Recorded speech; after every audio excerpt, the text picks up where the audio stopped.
Nah, untuk video kali ini kita secara teori CCTV komplek, CCTV cluster. Kalau untuk video-video pemasangan udah ya di konten-konten sebelumnya kayak gitu. Kita bahas itu teori. Nah, yang paling pertama untuk CCTV komplek, yang satu, gunakan kabel CCTV. Kabel CCTV yang khusus outdoor. Nah, mau itu IP, mau itu analog, tetap outdoor. Nah, yang keduanya, diusahakan CCTV outdoor itu tahan terhadap air hujan. Nah, untuk ujung dari si konektor CCTV, ya kan, mau itu IP, mau itu analog, disarankan, ini harus disarankan, rekomendasikan banget. Nih, untuk si ujung CCTV ini, itu dipakaikan duradus, ya kan, pelindung, supaya kena hujan tidak karat. Sebelum dimasukkan duradus itu harus dililit dengan lakban. Nah, untuk ketahanan kedua, seberapa bagus merek CCTV-nya, seberapa hebat itu CCTV-nya, kalau udah sambungan dari si konektor ke CCTV ini udah kena, ya mati. Nah, masih mending matinya itu hanya ganti konektornya saja, masuk ke dalam sisi kamera ke dalam, ya udah ganti CCTV. Nah, yang kedua, nah untuk jenis tarikan, kita bahas tentang CCTV analog ya, yang murah meriah. Nah, kita bisa baca di Google secara teori yang lebih jelas. Nah, misalnya tarikan 150 meter pada CCTV analog ya, 200 gitu. Itu kan tadinya memakai kabel outdoor RG6 yang seratnya tebal karena kena hujan, kena panas. Nah, itu. Kedua, untuk sisi power. Nah, ada gambar, ada power. Powernya itu kalau dipisah di dalam security, pos security kita, apa di pos kamling. Nah, usahakan pakai power supply yang 30 ampere ya, bukan 10 ampere ya, karena jauh, jadi gambarnya lebih stabil dan nggak goyang-goyang. Nah, menurut kami sesuai kejadian di lapangan, ya kan, ada power supply yang 30 ampere yang ada sikringnya ya. Ketika hujan ada geluduk dikit, sikringnya mati. Nah, disarankan dilangsung aja. Nah, itu yang pertama dilakukan. Nah, untuk sisi dari analog itu sendiri. Namun sisi analog itu harganya sih agak murah. Cuman satu CCTV itu satu tarikan kabel. Kalau misalnya yang diperlukan itu 25 CCTV, nggak kebayang kan? 25 kabel. Nah, yang itu opsi analog. Terus opsi yang kedua analog, ada yang namanya balun. Balun splitter 1:8. Satu CCTV tarik pakai kabel UTP, pakai kabelan. Nah, satu tarik kita 8, tergantung tingkat jauh juga kayak gitu.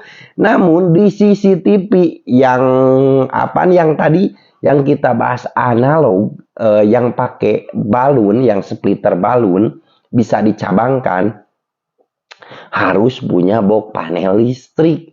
Nah, usahakan box panel listrik itu yang safety. Nah, jadi tergantung dong yang mana.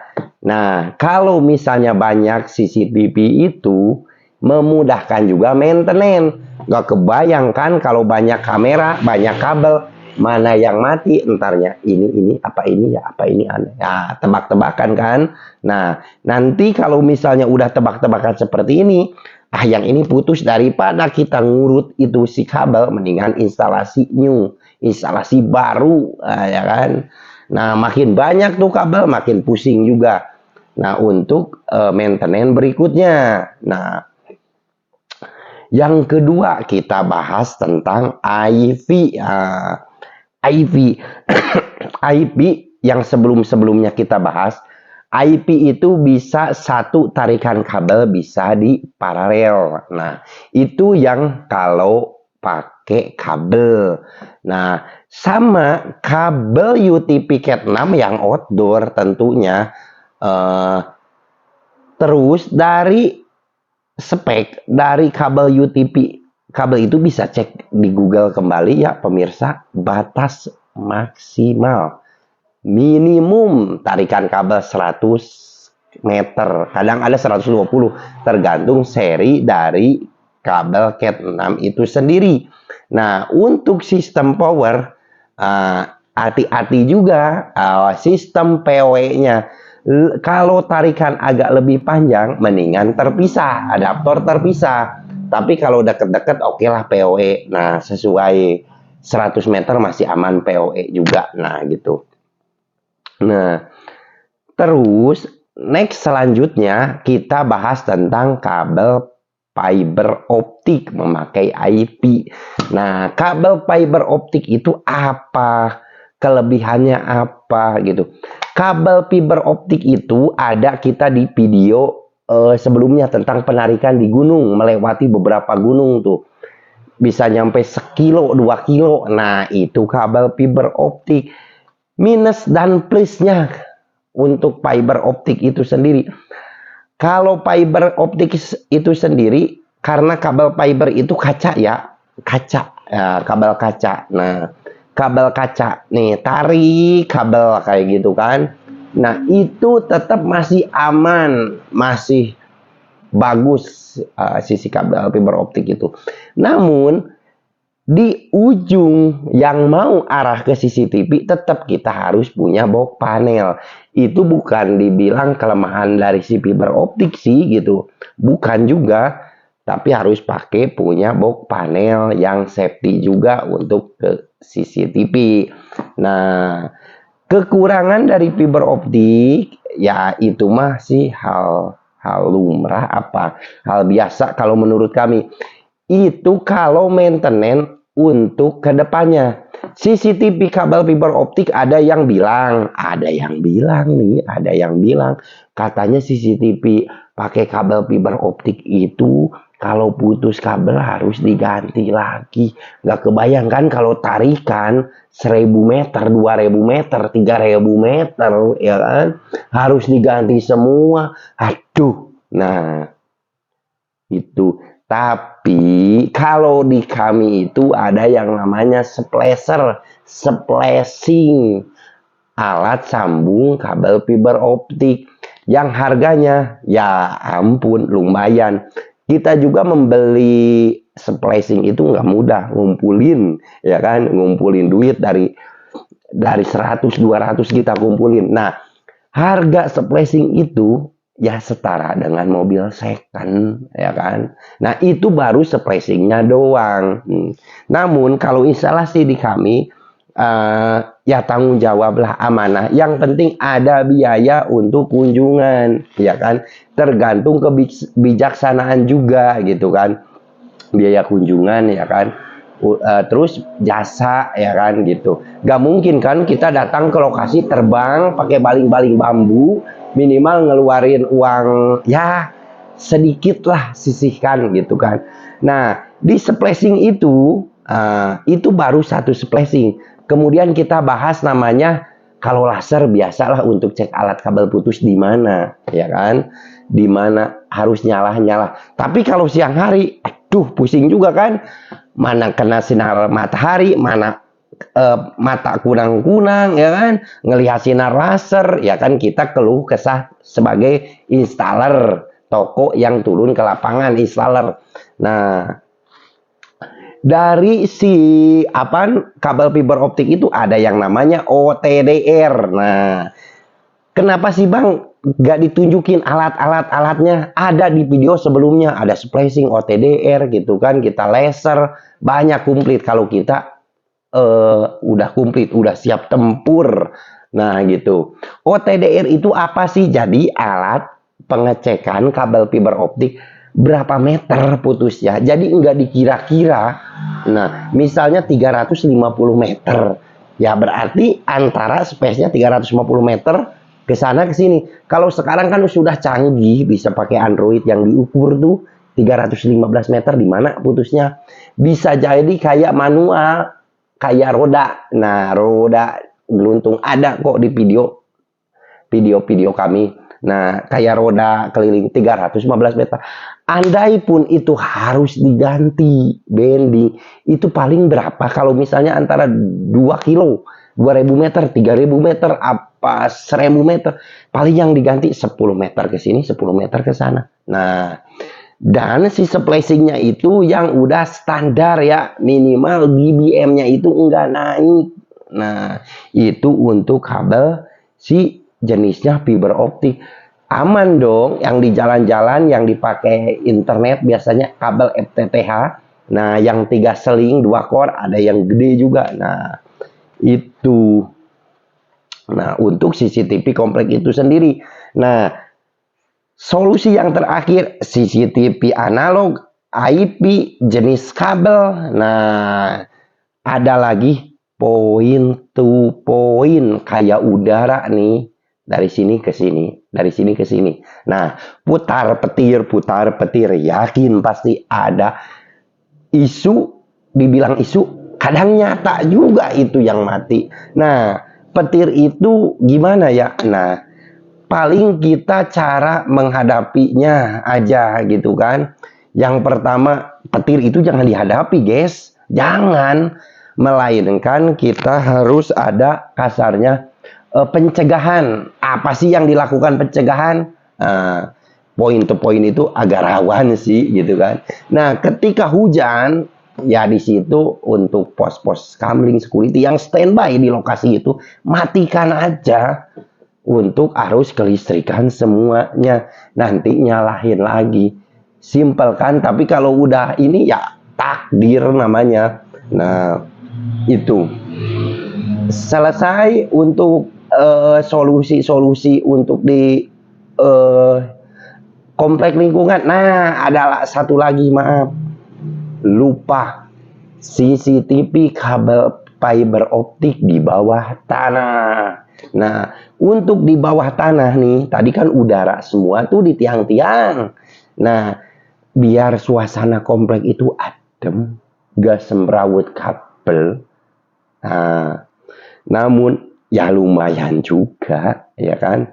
Satu, kita kabel fiber optik dalam tanah harus menggunakan pelindung yang namanya sabdak, ya kan? Kayak pipa air panas cuma ditanam. Ya lumayan anggarannya. Nah, dalam sabdak itu setiap 50 meter itu harus dipakaikan handhole. Nah, kayak kotak-kotak penampungan. Kalau dulu kan agak dicor-cor, yang lebih modern, lebih plastik. Pakai plastik tuh yang kotak, itu namanya handhole. Tapi yang hemat anggaran dan enggak ngaruh, ya pipa pralon yang gede, kasih ini. Nah, itu buat apaan? Buat maintenance untuk kedepannya. Mempermudah, jadi kabel itu enggak tarik semua. Ya minimal dari space 50 meter itu sendiri. Dan jangan lupa seperan, kasih masing-masing seperan dalam handhole itu sendiri. Fiber optik itu tergantung mau pakai sabdak, mau pakai istilahnya apaan, paralon, nah pipa. Nah, cuman hati-hati juga bagi para installer nih yang suka main project nih, yang CCTV fiber optik bawah tanah. Koordinasikan dulu di lokasi. Apa sih rumah-rumah itu ngizinin? Ada galian dikit-dikit, ada galian. Kadang kan babi, bu, B, C. Nah, itu. Nah, solusikan terlebih dahulu gimana? Jangan nyampe pas DP sudah masuk, ada warga, aduh amsyong, ya kan? Nah, kayak gitu. Solusikan, minta dampingan dari pihak perumahan itu sendiri, yang ngasih RAB apa siapa gitu yang tanggung jawab di situ. Nah, untuk ini nih, terus kemudian ada lagi ya, kita lupa tapi kadang ada ide-idenya CCTV pakai surya panel, solar panel yang tanpa listrik, pakai SIM card. Ya, namun ya kayak gitu, ada kelebihan dan kekurangan. Bayangin nih 20 CCTV pakai SIM card semua, ya kan? Lah, nggak kebayang itu, ya kan? Nah, ya itu untuk CCTV komplek. Nah, udah kagak kebayang lah anggaran registrasi kartu berapa, terus per bulannya harus dipantau dari satu layar. Aduh, lumayan juga. Itu harus kenceng nih bulanannya, ya kan?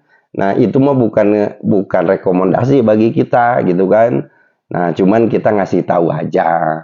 Nah, selanjutnya dan ada lagi yang CCTV di komplek-komplek itu yang memakai smart CCTV.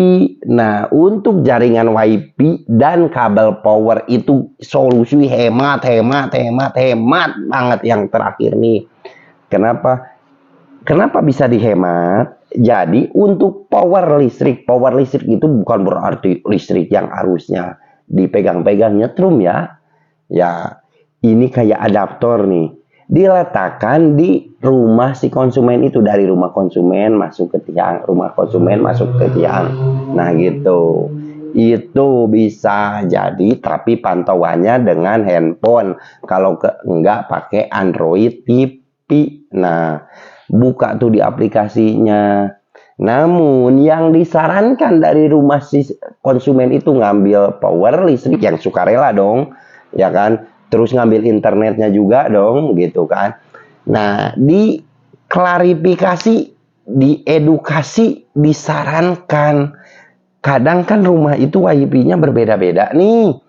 Ada yang unlimited. Unlimited itu tanpa batas, jungkir jumpalik tetap aja pemakaiannya segitu. Nah, itu disarankan dulu. Jangan nyampe nanti ada yang berbeda-beda, tiba-tiba tagihan, aduh, nyalain, ya kan? Nah, itu untuk CCTV komplek itu sendiri. Nah, sekarang untuk sekilas masalah CCTV perkomplekan, perklasteran, ya itu mah tergantung dari anggarannya berapa, kebutuhan CCTV-nya berapa. Kalau kami tidak berharap untuk istilahnya dapatkan RAB instalasi perumahan, cuman ya kita sangat senang bisa membantu orang. Mas, ini RAB ini seperti apa sih? Seperti ini nih, yang solusi hemat apa gimana gitu kan. Barangkali kita bisa bantu untuk mengenai topologi dan spek. Nah, gitu. Sekian ya untuk CCTV komplek itu sendiri. Maaf, ini kita bahas tentang percakapan teori aja. Itu kami teori kayak gini bisa berbicara, bisa ngomong karena kita instalasi yang mengalami ke lapangan, ya kan. Nah, gitu ya. Sampai jumpa di video selanjutnya.